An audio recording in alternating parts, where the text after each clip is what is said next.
ইস্কনের সদস্যরা চলে আসো, এখানে আজকে দফা রফা করব। ওইখানে বলা হয়েছিল সনাতনীরা সবাই চলে আসেন, আজকে একটা দফা রফা হবে। শব্দ কি উচ্চারণ হয়েছে স্পষ্ট করে আপনি যদি ব্যাখ্যা না দেন তাহলে সমাধান হবে না। আপনি যদি সমাধান করতে চান সমস্যাকে টেবিলে নিয়ে বসতে হবে। আপনি যদি হিন্দু ভাইয়ের সাথে সমস্যার সমাধান করতে চান তাহলে হিন্দু বৌদ্ধ খ্রিস্টান ঐক্য পরিষদ এক চিপায় গিয়ে আলাদা করে মিটিং করবে, সেই মিটিং এর সমাধান হবে না। ওইখানে হিন্দু বৌদ্ধ খ্রিস্টান ঐক্য পরিষদের পাশাপাশি শেষে গিয়ে মুসলিমদের নামও লাগান। আমি বলছি 1 নম্বরে লাগাতে হবে না, শেষে গিয়ে লাগান। আমরা পিছনেই থাকতে চাই, কিন্তু রাখেন। আমাকে বাদ দিচ্ছেন কেন? আমাকে বাদ দিয়ে কি সম্প্রীতি আপনি নিশ্চিত করবেন?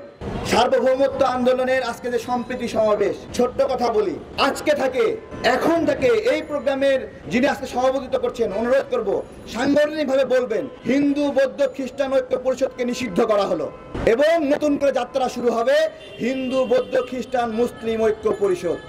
এই একটা নাম দিয়ে প্রতি মুহূর্তে মুসলিমদের বিরুদ্ধে ষড়যন্ত্র করা হচ্ছে। এইটা এই বাংলাদেশে শান্তির জন্য তৈরি হয়নি, এটা তৈরি হয়েছে অশান্তির জন্য, এটা তৈরি হয়েছে ষড়যন্ত্রের জন্য, এটা তৈরি হয়েছে ঘৃণার জন্য।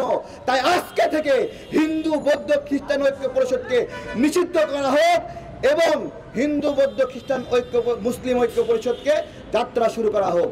এটা সম্প্রীতি না। তাবলিগ জামাতের কথা বলতো যে মাসওয়ারার আগে মাসওয়ারা আর মাসওয়ারার পরে মাসওয়ারা, দুটোই ষড়যন্ত্র। তা আপনি যে আমাকে বাদ দিয়ে আগে একটা মিটিং করেন পরে একটা মিটিং করেন, তার মানে কি এই দুটাই আমার বিরুদ্ধে, দেশের জন্য ষড়যন্ত্র। আমাদের এই কথাগুলো স্পষ্ট করে বলতে হবে। ন্যায় বিচারকে বাদ রেখে কখনো সম্প্রীতি নিশ্চিত করা যাবে না। ন্যায় বিচার বাদ দিয়ে সম্প্রীতি কিভাবে করবেন? সুনামগঞ্জে দিরায়ে হিন্দুদের বাড়ি পুড়ে দিল, আপনি এই বিচার নিশ্চিত না করে সম্প্রীতি নিশ্চিত পারবেন? নাসিরনগরে হিন্দুদের বাড়ি পুড়ায় দেওয়া হলো, জ্বালায় দেওয়া হলো, এটার ন্যায় বিচার না যাওয়া পর্যন্ত সম্প্রীতি নিশ্চিত হবে? রংপুরে হিন্দুদের 20টি বাড়ি পুড়ায় দেওয়া হয়েছে, এই ন্যায় বিচার ছাড়া সম্প্রীতি নিশ্চিত হবে? ঠিক তেমনি ফরিদপুরে 2 জন মুসলিম নির্মাণ শ্রমিককে পিটিয়ে পিটিয়ে সনাতনীরা হত্যা করেছে, এই ন্যায় বিচার ছাড়াও সম্প্রীতি হবে না।